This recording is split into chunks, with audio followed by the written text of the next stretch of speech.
नमस्कार. Welcome to the National Youth Festival 2022.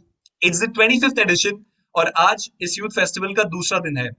By now, जैसे कि आप सब जानते हैं कि National Youth Festival is celebrated to honor the ideals and thoughts of Swamiji Vivekananda, who had tremendous faith in youth.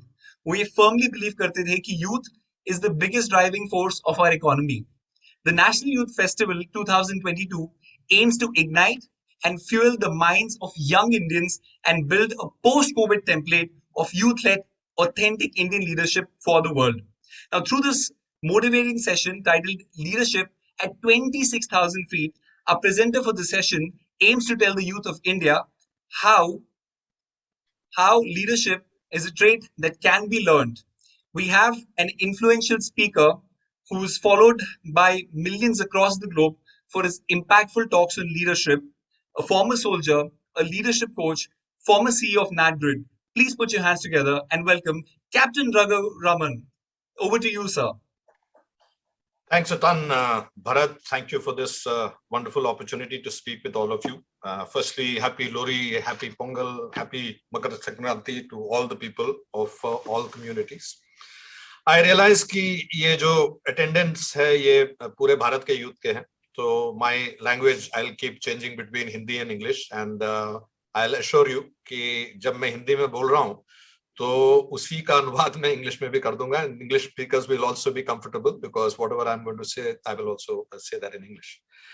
I thought of many options of what I should talk to you about today, but then I then thought that the most impactful session that I will be able to do for you would be a session that is something that I do in these schools. I do in academies also, in various different management academies, military institutions.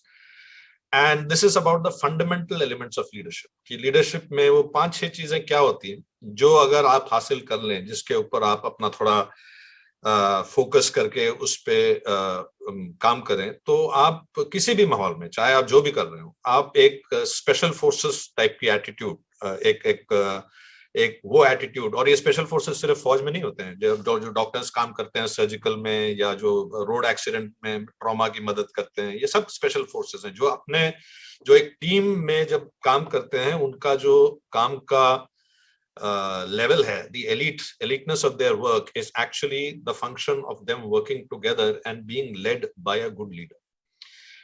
And why I have chosen army, I could have chosen other environments also. The reason why I have chosen army as a backdrop to this story which I'm going to share with you is very simple reason that the government of India, the various ministries, the various ministers may have anything in terms of the national policy, foreign policy, defense policy, but the last 100 meters of that policy is going to be delivered by some lieutenant or captain.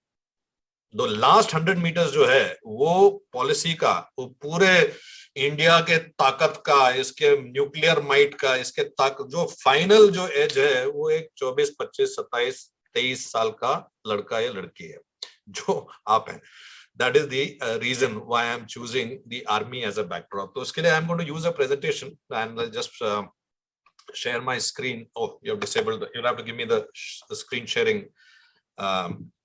Right. So in the meanwhile, what I'm going to do is I'm going to get the screen sharing, which takes usually a couple of minutes because I'm going to ask you 3 questions. They're there in the presentation also. Firstly, I want you to think of what is the toughest challenge that you are facing in your life. And it can be a challenge right now also. You might be facing a challenge. I know many of you might have lost a loved one in the last 2 years. Many of you may have lost financial stability and whatever challenge you are facing. मतलब जो challenge आपके दिमाग को खा रहा था, जो आप भूल गए थे, ये सेशन वगैरह में मेरे से पिछले वाले स्पीकर्स ने जो आपको मोटिवेशन दिया, उसमें भूल गए वो सेशन, मैंने फिर से याद दिला दिया आपको. I want you to think of that problem in a scale of 1 to 10, 10 being very, very big problem. No, screen is still not shareable. Okay, so Bharat, I'm assuming you are doing something on that, so I'll leave that to you. The second question: do you think life has been fair to you? आपने जितनी मेहनत करी, चाहे पढ़ाई में करी, इधर करी, उधर करी, लोगों की मदद करी, लेकिन इस सब के बावजूद जो आपको लाइफ से मिला, do you believe that life has been fair to you? If you feel life has been very, very kind to you, life has been very fair to you, you can give yourself a 10. If you believe, नहीं नहीं मेरे को तो life में बहुत मुसीबतें आई हैं, बहुत दिक्कत हुई है, you can give yourself a 0. और कई लोग तो मेरे को बोलते हैं मेरी इतनी वाट लगी है, मुझे तो नेगेटिव में जाना पड़ेगा. You can do that also, whichever way you want to go. And the last, with all the blessings you have, all the resources you have, जो भी है, do you think you are doing the best that you can do with it? तो ये 3 सवालों का अपने आप को जवाब देना है. I'm hoping by this time, yes, I have got the yeah. Now we have the screen, and as I promised you, these were the 3 questions, the first slide. So you have not missed out on anything. What is the most difficult challenge you are facing right now? Have your efforts been rewarded? Or finally, do you believe that you are doing the best you can? तो मेरी कहानी शुरू होती है एक वारदात से जो हिंदुस्तान में आज से 13 साल तकरीबन पहले हुआ था, almost to the month, about 2 months ago. And this was 26/11. Many of you might be very young at that time, but I think old enough to remember what was 26/11. And I think every Indian's life has changed after that. So even if you were not remembering, you would still be affected by 26/11. As many of you remember, this was a terror attack in which 10 Pakistani terrorists came and attacked 3 different places in Mumbai. So that is not the story. The story is about this group of people called the NSG, and this NSG was India's crack counter-terror unit, and this unit is based in a place called Manesar. And from Manesar, they were rushed to Palam Airport. They were brought to Palam Airport, and then they were supposed to be brought to Bombay. लेकिन कई लोगों को याद होगा, आप अपने parents से पूछेंगे, आपको याद होगा कि इनको वहां पहुंचने के बाद, पालम एयरपोर्ट पहुंचने के बाद तकरीबन 14 घंटे पूरी रात उनको इंतजार करना पड़ा before they could come the next day. So I want you to visualize that suppose all combat units, they have what is called a QRT, quick reaction team, which is ready to go into action. They are locked and loaded, हथियार तैयार, गोलियां तैयार हथियार में, और जैसे उनको mission मिले, they are ready to launch it to the mission. तो इनके 4-5 घंटे का शिफ्ट होता है, depending on the location and the danger. The 4-hour shift, 4 घंटे बाद या 6 घंटे बाद दूसरी यूनिट आती है, फिर तीसरी यूनिट आती है. अभी आप ये समझिए कि ये this unit has been kept on standby for 14 hours. 14 hours is 3 life cycles of a hot standby. And then they are rushed into Mumbai, and when they reach Mumbai, they are told it is not one target. It is not 2 targets. It is 3 targets that have to be neutralized simultaneously. Taj, Oberoi, and Chabad. And you have to do this task with the troops, Nafri, leadership, officer-to-men ratio, weapons, communication system, drills, rehearsals, everything that has been done for one mission at a time. Because no special forces unit before 26/11 has practiced for simultaneously 3 missions to take place at the same time. Now, of course, our Jawans, they familiarize themselves with 5-star hotels, with metros, malls, theaters and all of that. But 26/11 से पहले कोई भी भारतीय सेना का जवान अमूमन 5-star hotel में नहीं जा पाता था. So for many of these soldiers, when they entered into Taj or Oberoi, it was the first time they were entering into a 5-star hotel. तो यूं समझिए कि 14 घंटे आपको थकान में रखने के बाद जब आपको मिशन में लॉन्च किया गया, ये बताया गया कि ये 1 नहीं 2 नहीं 3 अलग मिशन है, और इस मिशन की ना आपने पहले रिहर्सल करी है, ना आपने पहले ट्रेनिंग करी है, और ये मिशन का जो माहौल है कंप्लीटली नया है. Because you have never ever entered into. तो 5-star होटल का दरवाजा कैसे खुलता है, उसमें लिफ्ट ऊपर नीचे कैसे जाती है, how whether the walls are bulletproof और bullets can go through them, you have no idea about that. And yet these troops went in.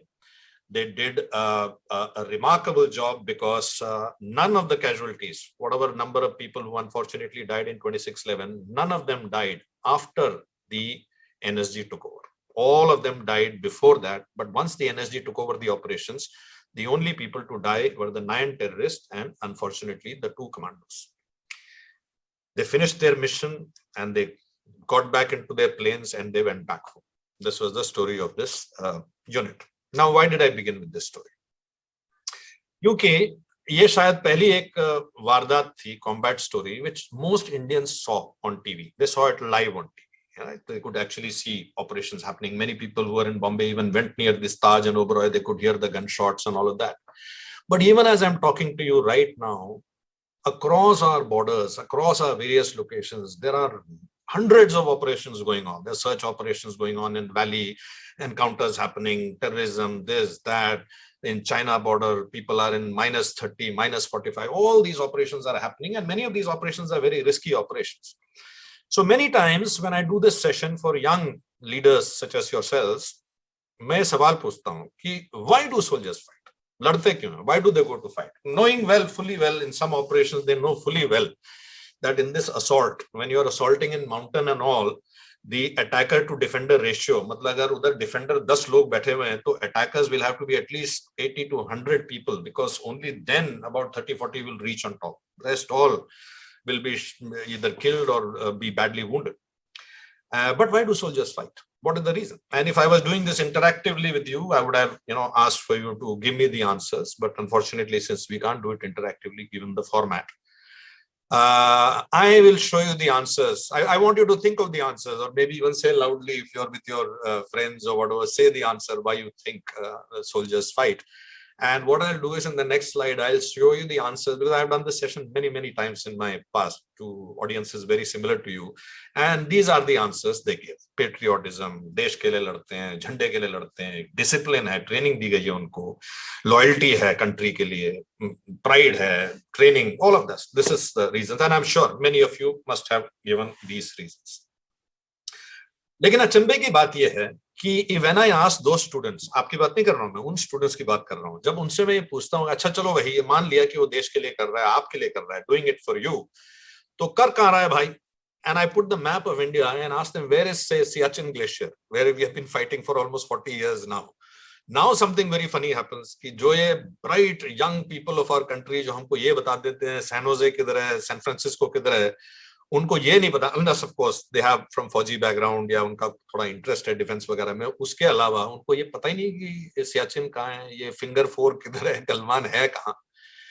तो ये हमारे को समझना, of course for a soldier it is important to fight for the nation, but let me tell you one thing, this is my personal experience and it's an experience of many, many people who have been in the armed forces or any special forces team. The most important reason why soldiers fight is the comrades who are with them, जो उनके साथी उनके bunker में उनके साथ है, पहला reason. दूसरा रीजन, जो उनका लेफ्टिनेंट या कमांडर या जो उनको लीड करता है, जो उनके ऊपर है. और तीसरा रीजन, पलटन की इज्जत जो उन्होंने अपने कंधे पे पहनी दी. इन सब के बाद नेशनल विजन, नेशनल मिशन आता है, क्योंकि जो आखिरी 100 मीटर्स में ऑपरेट करता है ना, उसका विजन नेशनल पॉलिसी की तरफ नहीं हो सकता. उसका vision has to be towards the mission, that how do I achieve the mission with this team, and this team will fight only for that one leader. They will not fight for some national policy. You can't say this is India's national policy, let us attack that post in Kargil. It doesn't work that way. You will have to say, follow me. And when they see you go ahead and there is that sense of camaraderie, then troops will follow you right up to their deaths. No ESOP, no pay hikes, no material gains, no employee of the month, nothing is required. These are the 3 tools using which combat leaders take their troops into sometimes certain death. And rest of the presentation, what I'm going to share with you is to show you how they do it. I'm going to share the fundamental principles of how that kind of leadership charisma can actually be built by everybody. Anybody can do that.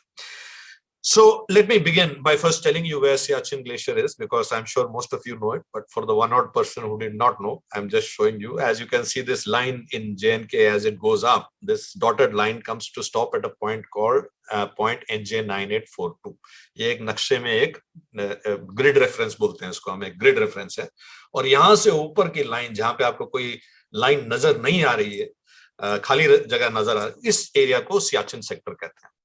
तो I will not get into the geopolitics and all. मैं आपको जमीनी हालत के बारे में थोड़ा बहुत बताऊंगा, क्योंकि leadership is about leading in tough times, not in easy times. That is when leadership is really required. जैसे बोलते हैं ना, चाकू से आप सब्जी भी काट सकते हैं, बटर भी काट सकते हैं, टमाटर भी काट सकते हैं, लेकिन टमाटर काटने से चाकू तेज नहीं होता है. चाकू को तेज करने के लिए, to make the knife sharp, you have to grind it against stone. There has to be hardship. Only then leadership actually comes out. So that is why I'm setting the stage. So if you look at the map of India and you see that red dot on top, which is flickering, that red dot is where Siachen Glacier is. So let's begin by, I'm going to take you with the help of pictures through a tour of the glacier. Many of you might know this, or kuch logon ko pata nahi hoga, that Siachen Glacier mein temperatures can go down to -30, -40 at times. And -30 is very difficult to imagine. क्योंकि आप unless you come from some J&K or those kind of areas, you will not even know what -30 is. तो मैं आपको एक आसान तरीका बताता हूँ -30 समझने का. आपके फ्रिज में जो फ्रीजर है उसका टेम्परेचर है -19. So if you open your fridge, open your freezer and put your hand inside it, then you will feel what -19 is. So I want you to keep your hand there for about a minute.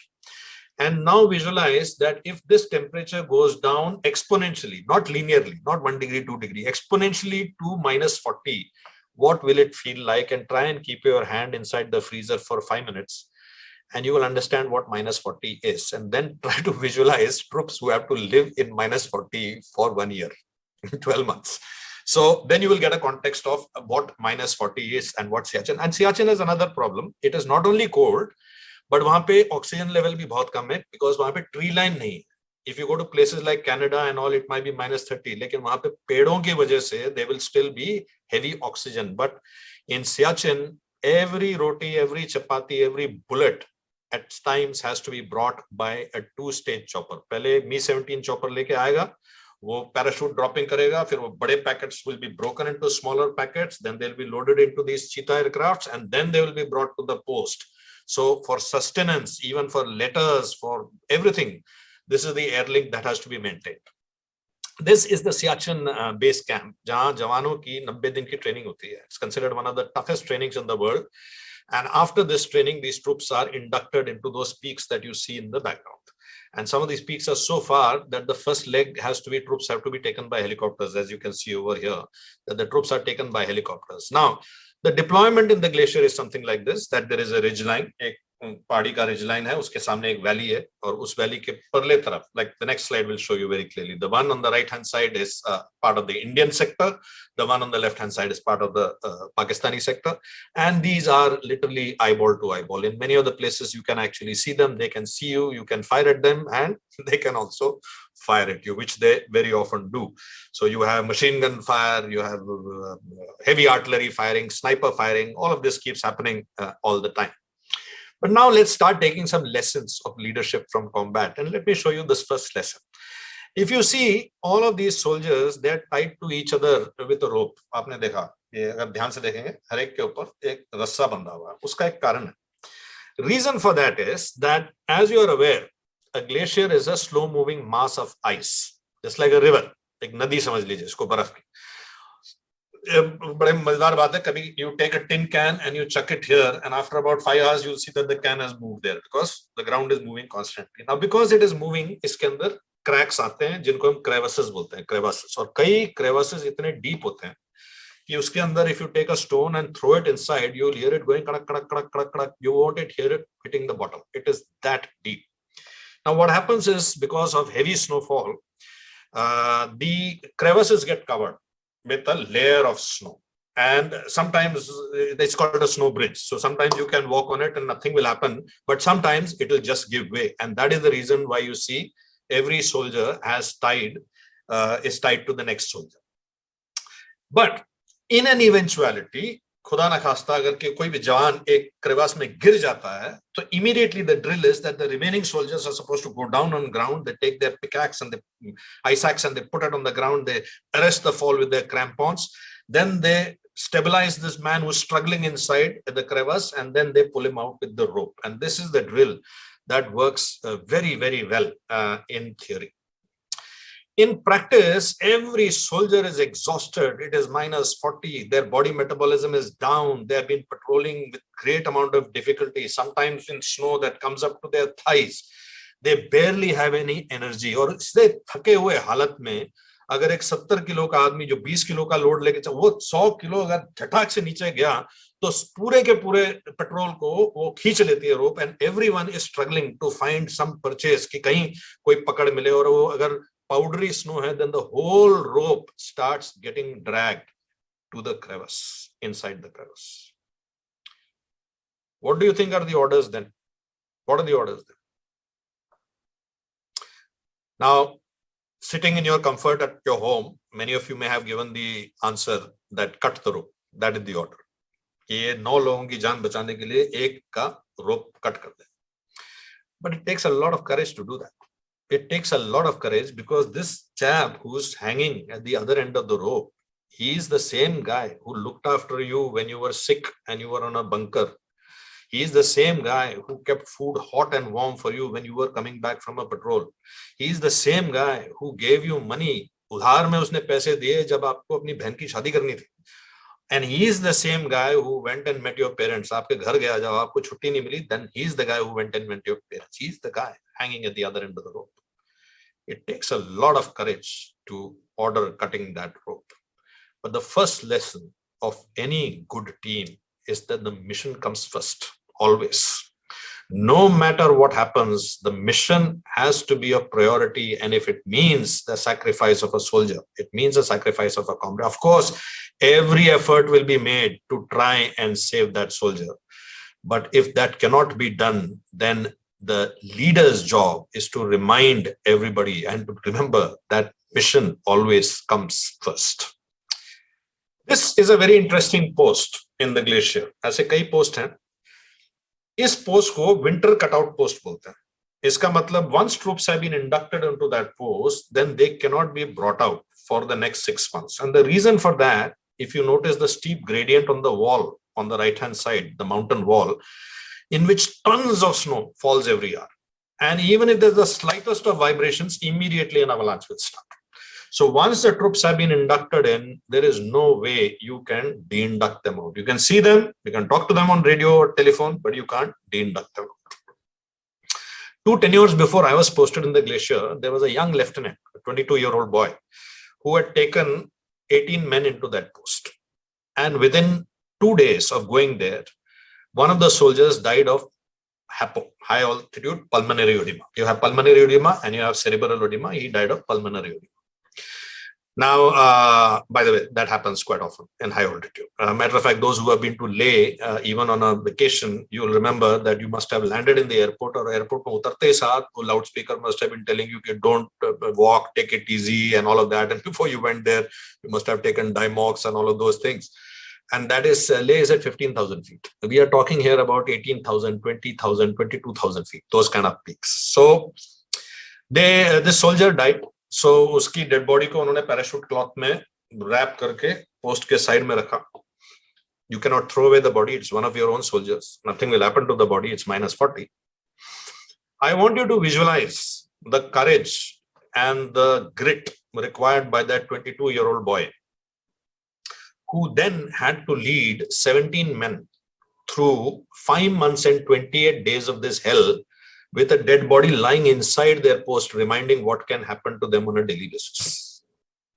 And compare that with the long face we get sometimes when what we wanted, we don't get it, when we don't get something that we were seeking, or somebody, our boss or our parents give us a bullshit someday, and all that. Somebody has stolen your car parking, to aapko din bigad gaya. Just compare it with that. Just get context of it.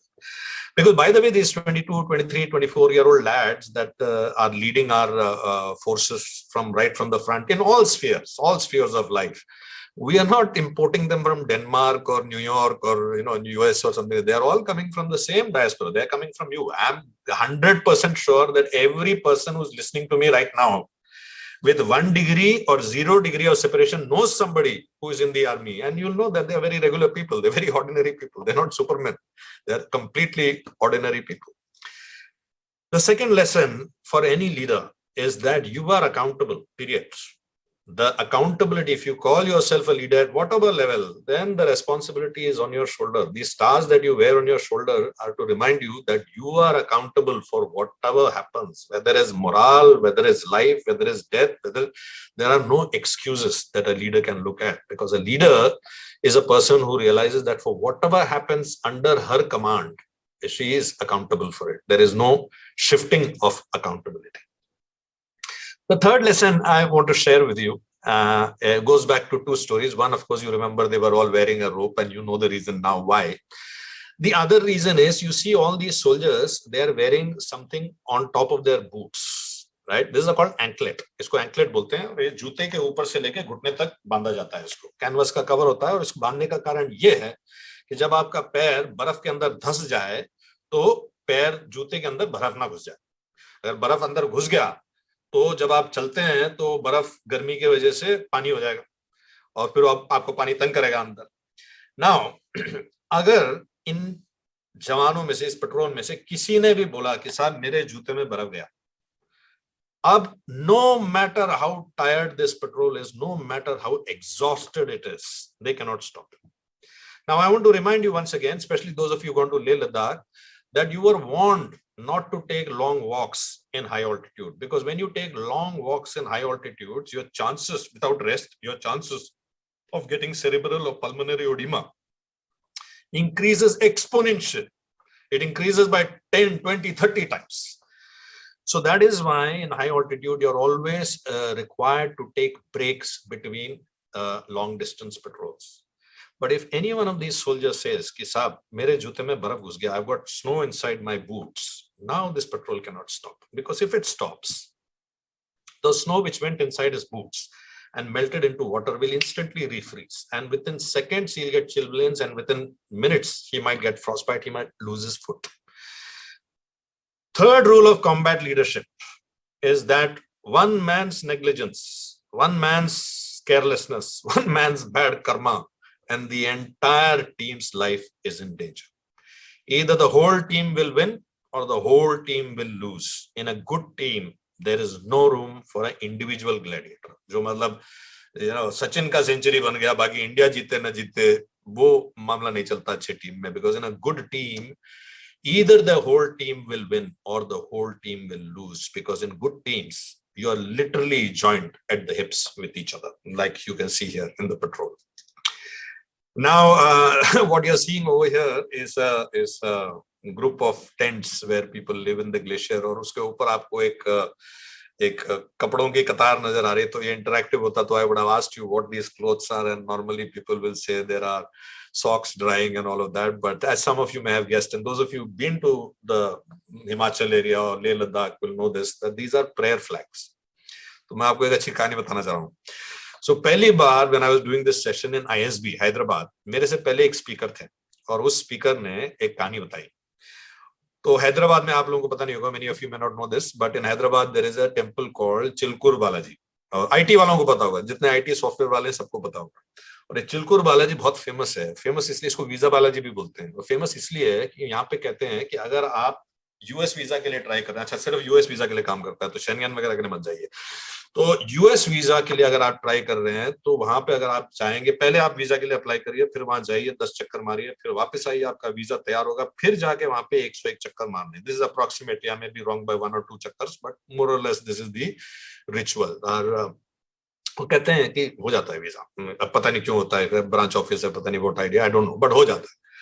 तो जब मैंने पहले ये कहानी सुनी तो मैंने आपको बताया कि मैं आपको एक कहानी बताता हूँ एक मंदिर की जो सियाचिन में एक जगह में है. उसको हम बोलते हैं प्रेशर कुकर बाबा मंदिर.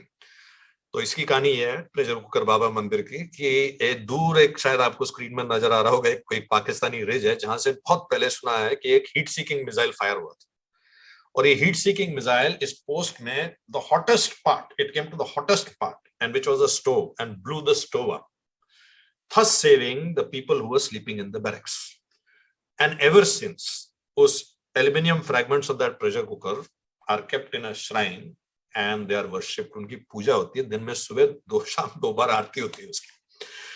Now you might be sitting here and laughing, कि अरे ये क्या मजाक है, देखो कितने मस्ती वाली बात है. But remember, some of you might have experienced in an aircraft, जब आप जहाज में बैठे हो, aircraft started going through those bumps like that, and when your heart came to your mouth, when all these macho men were screaming, pretending to read magazines, but they were shitting bricks, and they are, everyone is afraid. And I'm sure that kind of situation may have happened in some other, if you have not happened in air, it may have happened in some other circumstance in your life when you are praying to God and say, Bhagwan, इसमें से बचा ले मेरे को, please, I'll listen to my parents, I'll do this, and bargaining with God. That state of mind may have lasted for maybe a few minutes, and after that you would all have been giggling nervously and laughing and joking about it and all of that stuff. These troops will live in that state of mind for 1 year. And it is in that state of mind that leadership is called for. It is in that demoralized state of mind, not when things are happy and everyone is going around and the, markets are thriving, there is a lot of booming in the economy, jobs are going up and everything is going well. That time leadership is not really required. Leadership is required when there is no light at the end of the tunnel, when there is another tunnel at the end of the tunnel. That is the time that leadership is really required. So remember one thing, leadership is actually needed during tough times. So अगर आपके दिमाग में कोई गलतफहमी है कि जब everything is going well, then I'm a great leader, but जब मुसीबत होती है, then I'm not.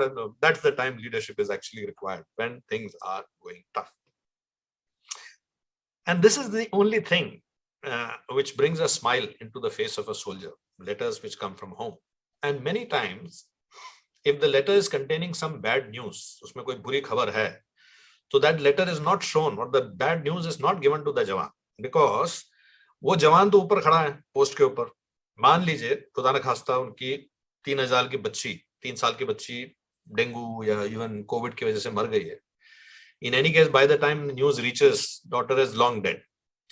Now this guy is on the post on top, and even if you have to bring him down and try to put him in a helicopter and send him to Chandigarh, and from Chandigarh he'll reach Alwar or wherever his hometown is going to take at least 7, 8, 10 days. There is no point in telling this person at that point of time. But you, as his leader, will be told. You will be told that your Havaldar Jageram's daughter is dead. उसको उतार के नीचे लेके आओ. अगर कोई flight हम divert कर कुरा के उसको निकालते हैं वहां से बाहर, तो आपको बताया जाएगा. तो आप उसकी आंखों में देखोगे रोज, आप बात करोगे उससे रोज, आप उसको बताओगे नीचे. But you will not be able to tell him that his daughter is dead. You will carry that load on your shoulder. Next time you think that you have a very heavy load on your shoulder, पूरे घर की जिम्मेवारी मेरे ऊपर है, मैं मेरे company के पूरे वेस्टर्न डिस्ट्रिक्ट की सेल्स की जिम्मेवारी मेरे ऊपर है, या मैंने ये तीर मार दिया वो तीर. Just think that there are people who are carrying far, far tougher loads. And I don't mean necessarily soldiers sitting in Siachen. Your housekeeping people who are earning 12,000 rupees a month. वो dengue का injection का कीमत उसके बच्चे के लिए और हमारे बच्चों के लिए भी सेम है. It costs the same, price of milk is the same. So with that minimal money, if they are managing, they are also holding a very, very important front. They are also holding very, very heavy loads. So next time you think you are holding very heavy loads on your shoulder, just think a little bit again. So this is the man who is standing in front of various different borders in between our enemies and us. He's standing there in -30, he's standing there in +40, he's standing in Chirapunji, all over the jungles of Nagaland and all of that. And he's standing and he's saying, you take it easy, don't worry, I am here. You can sleep easy tonight, you can party tonight. And normally I ask a second question at this point, and I ask, how much do you think an Indian Army Jawan gets paid? What do you think is the average salary of an Indian Army Jawan? Now again, unless you are from the armed forces background, many of you will not be able to answer it correctly. So I will give you the answer. It is in the range of about 35 to 40,000 rupees at the level of a Jawan, which is roughly about two nights in the same Taj Hotel, which he had to storm, in the beginning. I showed you that Taj Hotel, not even 2 nights, maybe only 1.5 nights.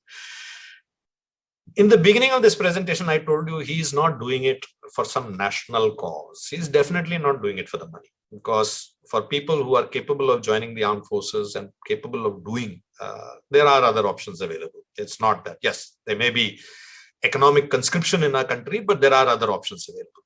I don't think they do it for the money. I think they do it for something which should be the foundation of leadership. If there is one lesson that you can take away from my entire session, वो ये एक lesson आप देखिए, foundation of leadership, और उसमें ये photo देखिए आप एक सेकंड के लिए, और इसमें सोचिए कि क्या अजीब है, कुछ अजीब है इस फोटो में. There is something strange in this photo. And many of you would have noticed immediately that the commanding officer on the right, who is, by the way, my brigade commander, who's come to visit me on a day when the temperature was some -20, you can see he's not wearing any special clothing.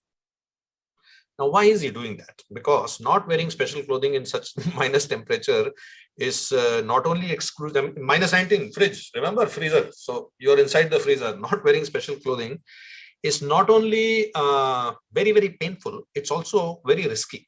So why is he doing it?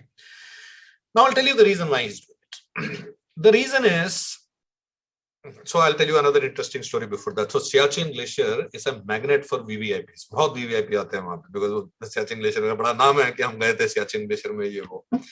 अक्सर VVIP वहाँ आके रुकते नहीं, वो वहाँ आते हैं, helicopter से उतरते हैं, पैर रखते हैं और ऊपर चढ़ जाते हैं, फिर चले जाते हैं. उसका कारण ये है कि ये जो हेलीकॉप्टर है ना, ये जो इनको लेके आता है यहाँ पे,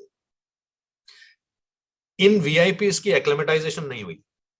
तो सियाचिन आप अगर आना चाहते हैं तो आप ऐसे नहीं चले जा सकते, आपको हर एक स्टेज में एक्लेमेटाइज करना पड़ेगा.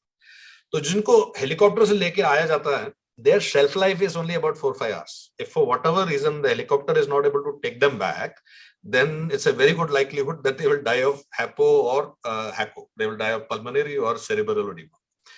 Now the thing is that this VVIP helicopter, when the helicopter brings them, he cannot land and keep the helicopter there, because if he keeps the rotor turning, then the downwash of the rotor will skid freeze the skids. He can't switch off the engine, because if he switches off the engine in -25, it will not start again. So what they'll do is they will land the VIP and then they'll marrow what is called a holding pattern. Now, as I just explained to you, this VIP, not this VIP, but many VIPs, they know कि अगर किसी वजह से helicopter वापस नहीं आया, so he is not listening to my briefing. He's listening to the sound of the chopper. And the moment the chopper goes behind the mountain and the sound goes away, like that, you start looking around and scared. Then you will tap him. No, sir, don't worry. Yahan se aayega abhi chopper. And then the chopper will come back and he'll become a tiger again. For these kind of VIPs, leaders, nobody wants to fight. But this leader, when he comes to my post, he's sending me a message. The message he's sending me is, son, I'm the brigade commander. I have to look after the whole damn brigade, not only your place. But for the 10 minutes that I'm going to be here with you, I will expose myself to the pain that you feel for 12 months. This is called walking the talk. Rest, everything that you hear is called talking the talk. Many times in your life, you will get opportunities to share the pain of the troops you command. Please use that opportunity and share that pain, even if it is for 10 minutes, 15 minutes, 20 minutes. If you are blessed by life and you are at this level, and the people who are your team members are at this level, please share their pain. Please share the pain of the frontline troops you lead. Only then will you be able to lead them with heart, because then the frontline leaders will know that this leader understands our pain, knows our pain, and he's not sitting in some ivory tower and giving orders from there. One of the last 1 or 2 lessons I want to share with you. This is one of the fundamental lessons we are taught in the academy, that there are no good units, no bad units. There are only good leaders and bad leaders. And I can give you several examples of this. One of my favorite examples is again from Siachen sector, where at one point of time, I had the privilege to observe 2 units in operation. As you are aware that our units are caste composition in our army, Mahar, Jat, Gurkha, Bihar, इस किस्म के.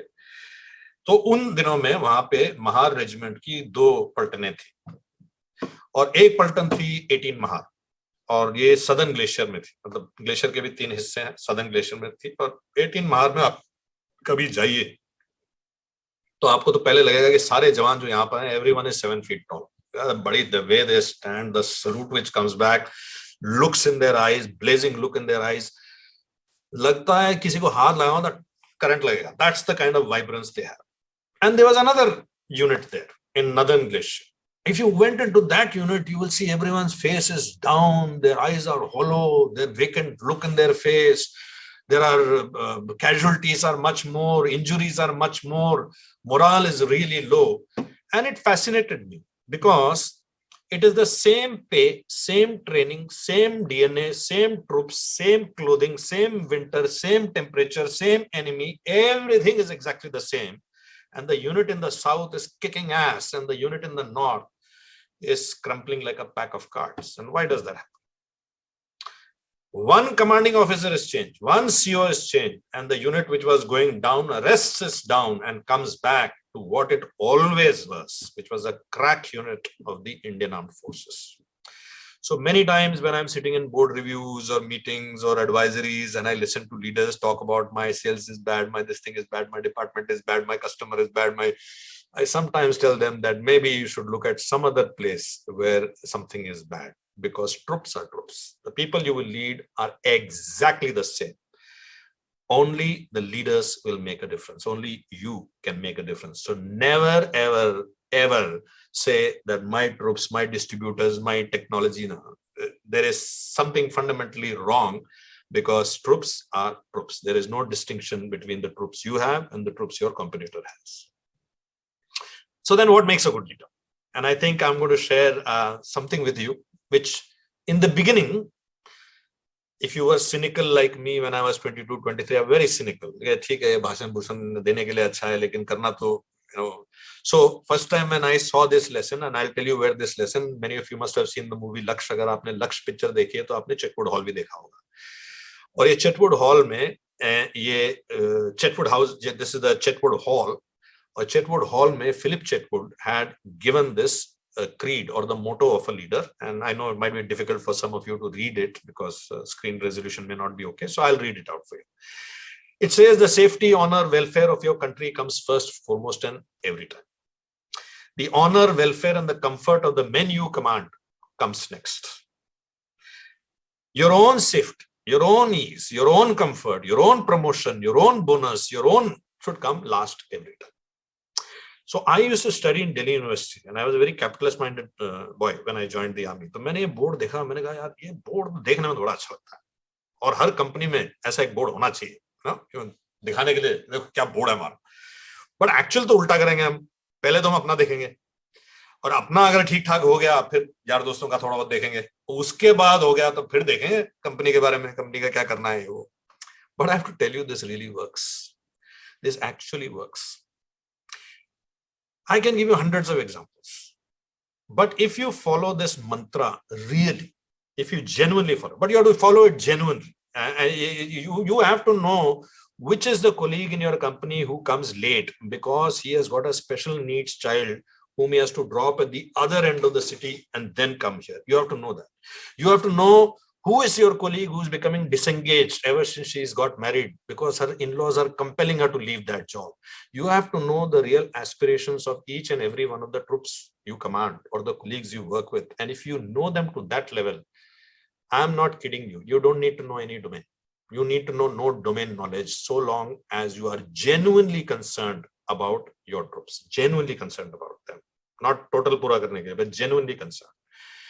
My favorite story about my life is when I was posted to the Glacier. We were going on a road. A Havaldar had come to pick me up on a truck, and we were traveling in a dirt road. और रास्ते में एक वो खंबा था electricity का, उसमें से वो केबल कट के नीचे गिरा हुआ था. So we jammed the brakes because हमें पता नहीं था कि ये केबल लाइव है कि नहीं. We both went close to it, and as I was going to touch it, and जमीन भी थोड़ी गीली थी, and all, I was going to touch it. जैसे मैं उसको अपना हाथ लेके गया उसके पास, तो इधर हवलदार सडनली शॉट, "ए साहब क्या कर रहा है?" मैं झटके से एकदम पीछे से, like that only. Some of you also must have gone back. So moved back, and then he pushed me aside, and then he touched the cable with his hand and he took it out. And I looked at him and said, "What was that? You told me not to touch, and you said." He said, "Saab, aap hamari zimmewari hai." Some officer in the unit had practiced this before me. He had taken care of the troops, and that is why the troops would always take care of the officers. Try this mantra. I know it sounds a little wishy-washy and maybe very idealistic, but genuinely try this mantra. Not because I said so, not because Philip Chetwood said so, but Jim Collins, a very, very famous author, a management guru, wrote a book almost 20 years ago called Good to Great. और good to great में उसने good और great companies की comparison करी. और comparison कैसे करी? पहले तो उसने ग्रेट कंपनी डिफाइन कैसे किया. उसने पहले ये बोला कि ग्रेट कंपनी और गुड कंपनी, अगर ग्रेट कंपनी में आप $1 इन्वेस्ट करेंगे और उसके क्लोजेस्ट कॉम्पिटिटर में आप $1 इन्वेस्ट करेंगे, तो ये ग्रेट कंपनी आपको 3 से 5 गुना, 3 to 5 times better financial result it will give. So it's a great company on financial metrics, on performance metric. It's not a great company because it gives pizza in the cafeteria or flexi hours or something like that. It's a great company because it's financially metric. And there he spoke about exactly the same thing, where he calls it the level 5 leadership, where he says the leader basically focuses on the well-being of the troops he commands and not his own well-being. Try this genuinely. And I'm sure you'll write back to me and you will tell me this is really something that works. The last lesson I want to share with you is to get a perspective. Every one of you who is listening to this session from me is able to understand it, belongs to 0.000001% of Indian humanity. You were born in the right family. Most of us have all our body parts working. We were given the right breaks, right education, पढ़ाई लिखाई, कई हमारे लोगों ने हमारी मदद करी, teachers ने मदद करी. Many people gave us opportunities. Many people pulled us out of trouble whenever we were getting into trouble. So many planets had to come in one line for us to be where we are today. If you don't believe me, you just have to open the window of your house and see how many million Indians are living literally hand to mouth, living in the footpath, traveling across the country bare feet, carrying their kids on their shoulder. You don't need a presentation on Siachen Glacier to remind you how extraordinarily lucky you are and how blessed you are. If you don't realize that, my personal experience, if we don't realize how blessed we are, then whatever power you want to believe in, God or whatever fate, destiny, they have a method of reminding us, Acha, you think you are in trouble? I'll show you what real trouble is. And in the last 2 years, I think all of us have gone through a fair amount of trauma, regardless of whether it's 1 degree of separation, 0 degree of separation, or whatever. But we must also remember that many of our friends have also gone through trauma. And one of the best ways to lower your own trauma, whether it is emotional, financial, whatever, is to help other people in their traumas. And that is also the essence of gratitude. That is also knowing that I am lucky that I'm able to offer whatever it may be. If you can't offer material help, even if it is just a emotional help or a support of that sort, I am capable of offering that, will remind you how lucky you are. I bring you back to this slide, and I want you to look at the questions once again and look at your answers once again. In my experience of the hundreds of times I've done this session, the answers change a little bit. And I'm assuming it would. I mean, I would love to get your feedback, but like I said, this is not an interactive session. But my sense is that it would have changed a little bit. The score would have changed a little bit. But if it has changed, something really, really remarkable has happened, because we began this session 47 minutes ago. In this 47 minutes, nothing has changed outside your environment. You are still in the same house. Probably if you're watching it from your house, you are still going to be in the same. Everything is exactly the same. But if your scores have changed, then something has changed inside your head. And that is where every change has to take place. Every change, whether it's a decision you decide to become a leader or a follower, whether you decide to become a contributor or a negative person, you want to become a positive person or a cynic, each and every one of those decisions begins from within your head. External narratives, influences, all of these things, they influence us, no doubt about it. I'm not taking that away. But how we respond to that is what decides whether we can develop leadership within ourselves or not. I have a little bit of more time, so I'm going to do something with you, and this is something that might help. Two things, of course. One, you see a plug for a book over here, and normally speakers at this point will tell you that this book is available in all leading bookstores and all of that stuff, but I won't tell you that. I'll tell you that if you want to read this book, you can read it for free. Its entire content is for free on the internet. You can take it from there. But if you do decide to buy the physical copy, be advised that all the money from this, I don't take a single rupee of it, all the money goes to the families of soldiers who died in operations. So the money goes to them. Anyway, what I'm going to do now is read out something to you. And this is a speech by a non-commissioned officer. And he's talking to young officers who have just been commissioned in an academy. And he's giving them his last bits of advice, which I want to share with you. I'll try to localize it so that understanding is there. It's a better understanding. But I think this is one of the most powerful leadership lessons that you can you can get in a short period of time, in this short period of time. So here is how it begins. This NCO is talking to the young officers who have just been commissioned, and now they are going to lead their own troops. They're going to their peltons. They're going to become young officers in their peltons. So he says, I feel a tinge of regret that I'm not young enough to be sitting out there as one amongst you, because you have so many years of challenges and adventures to look forward to, and so many of those years are now behind me. Soon you will go to your peltons, you will meet your platoon NCOs, your JCOs, your other ranks. You will meet the men whom you have to command. What do we expect from you as officers, commanders, and leaders?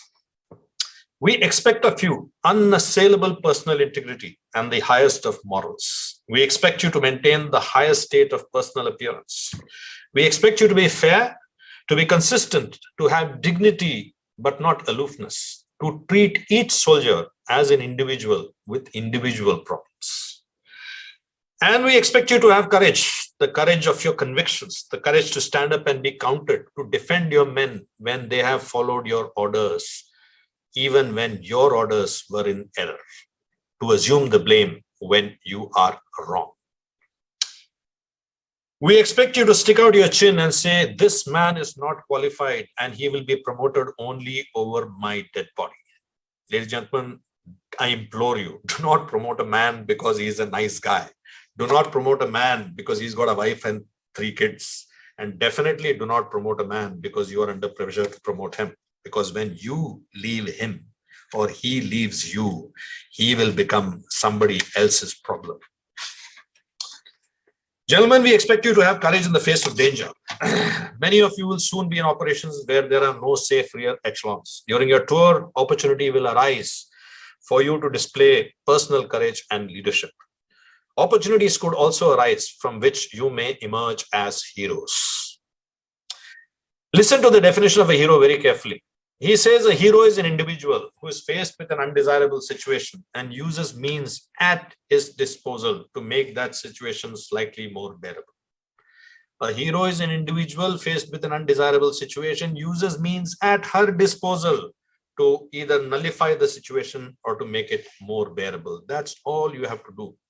That's all you have to do to be heroic to the people you lead. That you are faced with an undesirable situation, you have some means, whatever means you have at your disposal, but with your full attention and full passion, you are trying to solve it. If you do that, as far as the people are concerned, even if the problem is not completely solved, they will consider you to be a hero. Do not display recklessness and expose yourself and your men to unnecessary risks that will reduce their normal chance of survival. This will only shake their confidence in your judgment. Now, gentlemen, you know what we expect from you. What can you expect from us? From a few of us, you can expect a prove yourself attitude. From a few of us who had the opportunity to become officers but didn't have the guts, the motivation, or the wherewithal to accept the challenge, you can expect a little bit of resentment. And from a few of us old-timers, you can expect tolerance. But from most of us, you can expect loyalty to your position, devotion to our cause, admiration for your honest effort, courage to match your courage, guts to match your guts, endurance to match your endurance, enthusiasm to match your enthusiasm, and a sense of achievement to match your sense of achievement. We will not mind the heat if you will sweat with us. We will not mind the cold if you will shiver with us. And when our cigarettes are gone, we don't mind quitting smoking, provided your cigarettes are gone. Then he says something here, which I think is the most powerful line of prose I've read in my life. Leadership prose, definitely. He says, and if the mission requires, we will storm the very gates of hell right behind you. They're very clear about 3 things, ladies and gentlemen. Remember that. If the mission requires, not because you want to, we got a father as a general and you want to outlive his shadow, or you promise a girlfriend back home that I'll get you a medal, or your, a CEO or MD is coming and you want to show how much of a Chatak Charlie you are in front of him. Not because of it. If the mission requires, we will storm the very gates of hell right behind you. They're very clear who has to go in first. Gentlemen, you don't accept us. We were here before you. We accept you. And when we accept you, we don't make a song and dance and some big, hoopla about it in some bada khana, in some party, in some corridor. We'll meet you. We'll look you in the eye and we'll say, Saab to theek hai, you're okay. That's our way of indicating that we have accepted you. Remember one last thing. No Havaldar was awarded his fitis, his stripes, without showing something to somebody at some time at some place. So if your Havaldar shies away from you, if he is slow to assume responsibility, if he appears to be mediocre and less than enthusiastic, maybe sometime not too long ago, someone refused to trust him, someone refused to support him, and someone shot him down when what he was trying to do was the right thing. Old wounds heal slowly, old scars fade even more slowly. Your letters appointing you to command are letters that appoint you to command. But no letter, no insignia, no big car, no corner window, no MBA degrees can appoint you as leaders, because leadership is an intangible thing. Leadership is not something that you're born with. It is something that you develop within yourselves each and every day. So be you lieutenants or be you generals, we are the guys you have to convince, not your bosses. You have to convince us, and we will meet you more than halfway. You are a leader in the organization that we have served in for so many years, and you will help us fulfill the dreams that we have for ourselves and our children. I wish you all the very best in the exciting and challenging years that lie ahead. May God bless you all. Thank you very much, ladies and gentlemen. Thank you for your attention, and thank you for your participation in this session. That's the end of my session. Thank you so much. Back to you, Bharat. Thank you so much, sir. You will be staying on the screen, and there's some questions that the youth have asked. So I'm just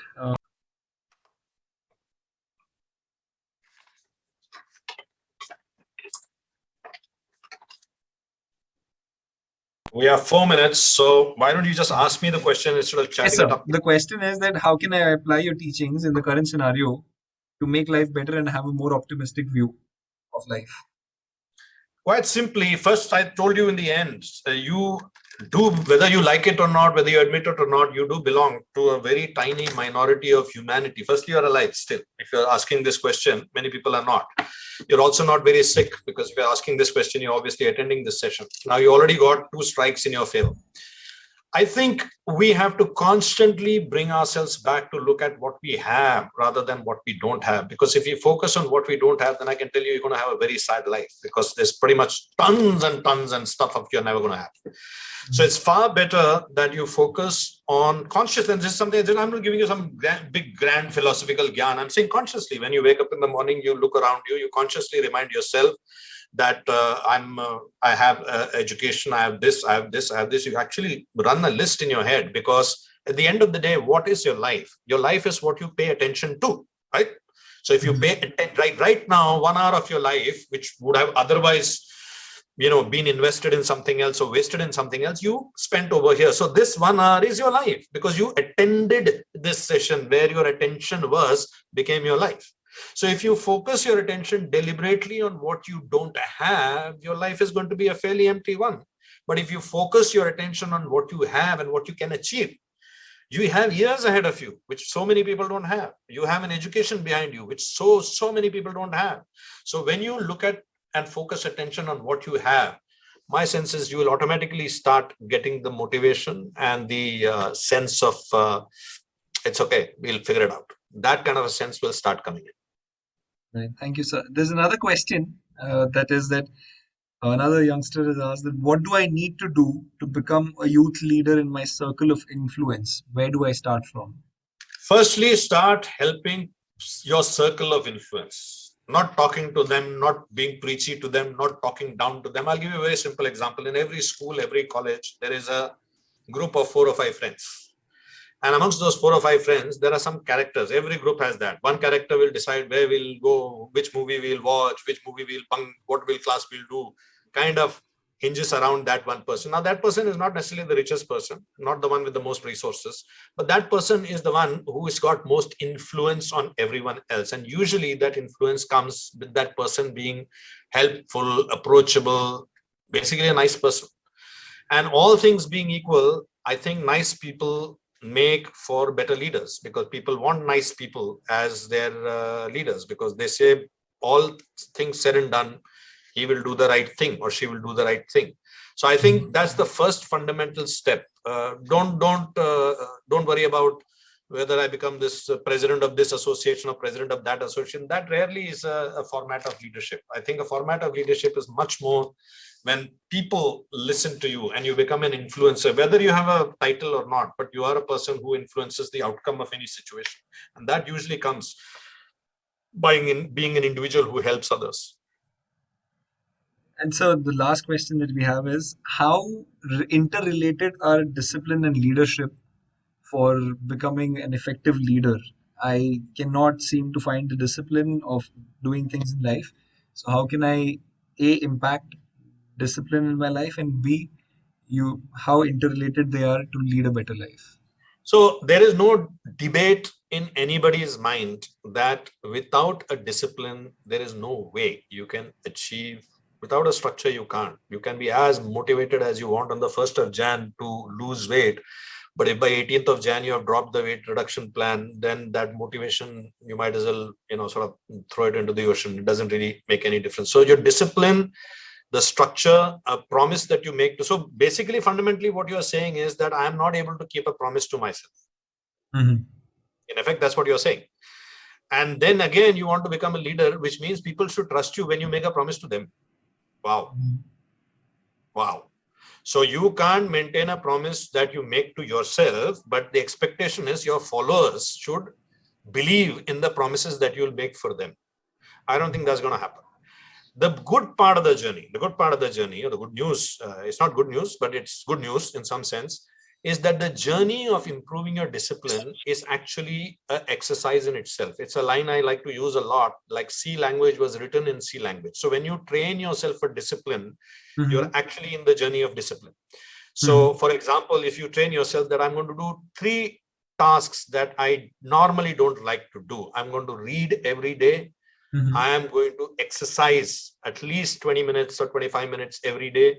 And I'm going to help one person out every day in some meaningful form, not making a lady cross the road or something like that, but meaningful form, teaching tuition to somebody who requires it, working with someone else to help them solve a project, visit some old people, at least 10 old people every week to see whether you can do something meaningful, which involves effort on your part.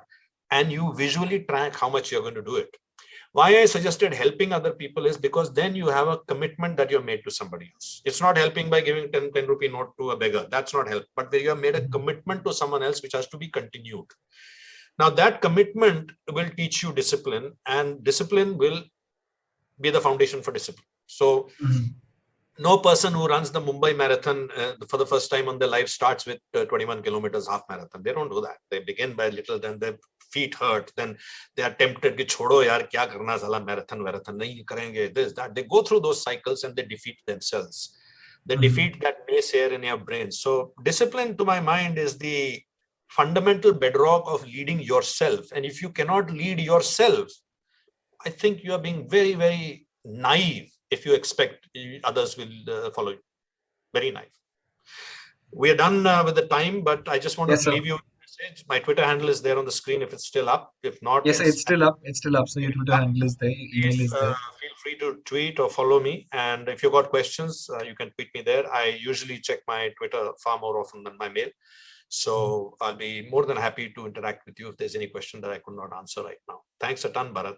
Yes, sir. Sir, before you conclude, I would just request you to stop sharing your screen and kindly make your way to the center stage. All right, hang on. And in part, for the benefit of the audience, I would just request you to just give us a 1 to 1.5 minute summary of today's talk that you've presented, Leadership at 26,000 feet, for the youth of India. If you could just summarize this in a minute and a half for the benefit of the audience. Okay, I'm going to try and do that. This session that you saw was itself a summarized version of a 4-hour workshop. So you're asking me to do a summary of a summary. But 4-5 points. The first point being that, as I said in the beginning, regardless of what is the scale and size of a vision of a project or whatever, the last 100 meters of the delivery of that project is the young leaders, and that's who you are. So whether it's the national policies, the developmental plan, the GDP, the growth, the 5 trillion, you name the milestone, and that milestone will eventually be led by young people such as yourselves. So you are at the last 100 meters, the bleeding edge of this nation's sort of growth story. The second part is that leadership is about facing difficulties. It is not about, like I gave the example of a knife. A knife doesn't get sharpened by cutting it through butter. It gets sharpened only when it's rubbed vigorously against a stone, when there's heat, sparks, light. Only then there is leadership learning. And lastly, leadership is a practicing art. It is a contact sport. It is something that you need to practice. And practicing leadership means that, as the gentleman in the end asked a question, partly leading yourself. Because if you're not able to lead yourself, if you're not able to lead yourself into the next level, whatever it may be, like I discussed even before the talk, whether it's improving your reading every day, whether it's getting the knowledge of your own different cultures, of your own, horizontally getting to know people who come from different communities, different religions, different and vertically from different financial strata. That all is part of leadership. Growing yourself is a part of leadership, and eventually knowing that in the end, people want leaders who are nice people, who are good people. In the end, that's what wins. So also remembering that one of the best ways to improve your own sense of gratitude is the ability to help others. If you even help others a little bit, but meaningfully and from your heart, that is also a journey of your own leadership development. So I guess that kind of captures what I was hoping to convey. Thank you so much, sir. Thank you for your thoughts. I'm sure the audience is extremely moved, and it was quite an impactful and influential talk that you've presented. And it's been a great learning experience for me as well. And I'm sure we love to hear from you more in the years to come. And thank you for sharing your thoughts. It was a pleasure having you, ladies and gentlemen. Captain Raghu Raman sharing his thoughts on leadership at 26,000 feet and how leadership can be learned, a trait, provided you put your mind, body, and soul into it and have the discipline for it. Thank you so much, sir. It was a pleasure having you. And Thank on you, that Jai Hind. note, we conclude the talk. Jai Hind, sir.